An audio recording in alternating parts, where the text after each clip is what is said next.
মুখ্যমন্ত্রী অধ্যাপক ডাক্তার মানিক সাহার উপস্থিতিতে রাজ্য বিজেপি সভাপতি রাজীব ভট্টাচার্যের পৌরোহিত্যে বৃহস্পতিবার প্রদেশ বিজেপি কার্যালয়ে এক গুরুত্বপূর্ণ সাংগঠনিক বৈঠক অনুষ্ঠিত হয়।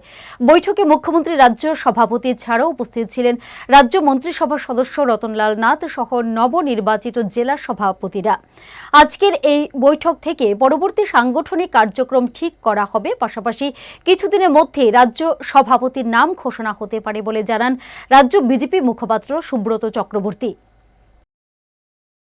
ভারতীয় জনতা পার্টি ত্রিপুরা প্রদেশ কার্যালয়ে আজকে মাননীয় রাজ্যের মুখ্যমন্ত্রী অধ্যাপক ডক্টর মানিক সাহা মহোদয়ের উপস্থিতিতে প্রদেশ সভাপতি তথা সাংসদ শ্রী রাজীব ভট্টাচার্য মহোদয়ের পৌরোহিত্যে সাংগঠনিক একটি গুরুত্বপূর্ণ বৈঠক অনুষ্ঠিত হতে চলেছে।